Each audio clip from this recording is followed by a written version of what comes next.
Donc on va parler de BBBox.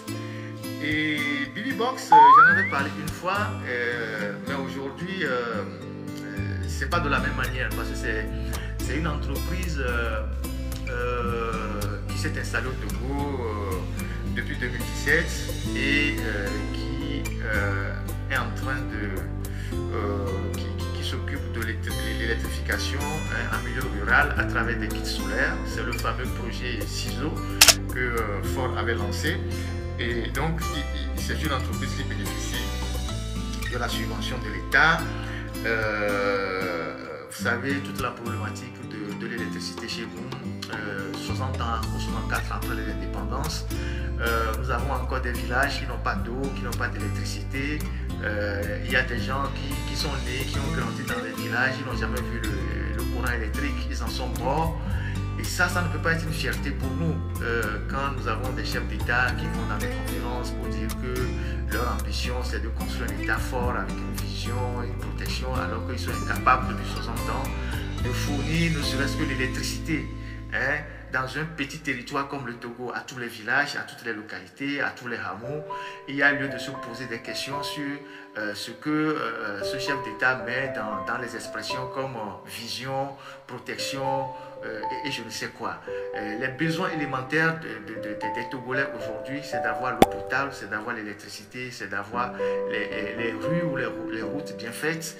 Et ça, ce sont des besoins vitaux d'une population. Alors, qu'on dise que 60 ans après les indépendances, 64 ans après les indépendances, nous avons des villages au Togo et même des faubourgs qui n'ont jamais eu de l'électricité, qui n'ont jamais vu le courant électrique. Pour un si petit territoire comme le Togo, parce que le Togo n'est pas grand, ça sort de l'entendement. Et donc, il y a eu ce fameux projet BBBox, que moi je trouve aussi vraiment curieux, qui consiste à distribuer des kits solaires dans les villages et tout. Et donc, c'est une entreprise qui s'est installée, qui après est rentrée dans un partenariat avec EDF. EDF, c'est une entreprise française et qui emploie 200 personnes en emploi direct et 400 personnes en emploi indirect. Ceux qui sont en emploi indirect, c'est ceux qui s'occupent de la vente, de la distribution et des apporteurs d'affaires. Parce qu'il faut aller dans les villages, convaincre les villageois, convaincre les gens de souscrire au kit de BBBox qui est subventionné en partie par l'État. Et donc, c'est une entreprise qui fait un chiffre d'affaires de 5 milliards par an jusqu'en 2022, 5 milliards par an, et qui est piloté par un Camerounais. Et donc, les premiers responsables de l'entreprise, ils sont bien installés, ils ont des salaires assez mirobolants, ils ont des traitements, vraiment, ils sont vraiment installés. Et les salariés, eux, ils tirent le diable par queue, ils sont très mal entretenus, ça ne va pas bien. Et du jour au lendemain, depuis quelques jours, l'entreprise dit voilà, ou la société dit voilà, on a des difficultés économiques, donc ils ont commencé par licencier les Togolais. Et on ne licencie pas les directeurs, on ne diminue pas les salaires des directeurs, on licencie principalement ceux qui ont des CDI et on garde ceux qui ont les CDD, ce qui est quand même un peu curieux. Et donc, cette entreprise actuellement est en train de mettre des ouvriers ou des salariés à la porte, des gens qui se sont vraiment donnés, et beaucoup plus des gens qui étaient dans leur call center. Vous savez qu'aujourd'hui, il y a un système de call center au Togo, il y a Majorel, il y a d'autres. Donc les gens qui étaient dans le call center, ils se sont débarrassés de plusieurs, dont certains qui avaient des CDI, mais en ne payant pas tous leurs droits. C'est là le problème. Une entreprise peut décider de licencier, mais le problème au Togo, c'est que les droits des salariés ne sont pas respectés. Et quand les droits des salariés ne sont pas respectés, les syndicats sont très faibles, les délégués du personnel sont très faibles, ou prennent fait cause pour la direction, et puis l'inspection du travail ne fait pas sérieusement son travail. Et les inspecteurs du travail aujourd'hui sont en grande partie des gens qui prennent fait cause pour les patrons plutôt que les employés qu'ils doivent vraiment suivre et défendre. Et donc aujourd'hui, on a une cinquantaine de nos compatriotes qui ont été licenciés à BBBox. Le siège de BBBox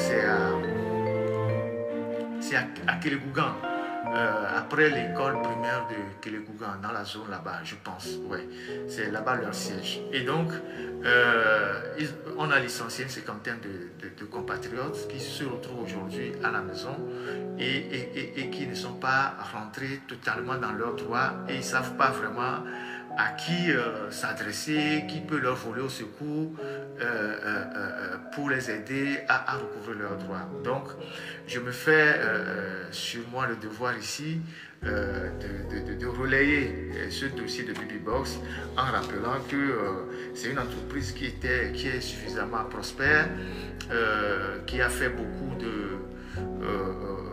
qui a 60 000 clients, qui avait 60 000 clients à travers les kits qu'elle a déployés sur l'ensemble du territoire. Et aujourd'hui, ils se débarrassent des employés comme ça, surtout les gens qui ont travaillé dans le call center. Et vous savez que le travail dans le call center, c'est un travail assez difficile.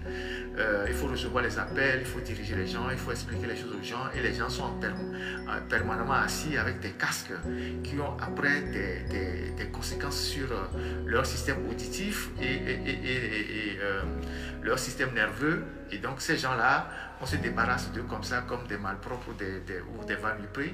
Et des gens qui sont en plus en CDD, en CDI plutôt. On se débarrasse des gens de CDI et on garde les gens qui ont le CDD dans la société. Donc je pense que c'est une injustice qu'il faudra vraiment regarder de très près. Et moi, je me fais le devoir de porter sur la place publique cette histoire de Babybox. Maintenant, à Lomé, il y a des syndicats, il y a des organisations de droits de l'homme, il y a l'inspection du travail qui doit être aux côtés des salariés. Et je pense que ce n'est comme ça que nos frères et sœurs qui sont en train d'être licenciés peuvent rentrer dans leurs droits. Parce que on ne peut pas accepter que dans notre pays, des étrangers viennent, prennent la tête de certaines sociétés, parfois avec les subventions de l'État, se font payer des salaires de plusieurs millions, ont tous les avantages, voitures, domicile, hébergement et tout, et que les Togolais, eux, ils soient dans une situation assez difficile et quand on décide de se séparer d'eux, on ne leur paye pas totalement leurs droits. Donc voilà ce que je voulais dire sur motif économique. Ils disent motif économique pour le licenciement, mais personne ne croit à cela. Donc voilà ce qui se passe à Babybox.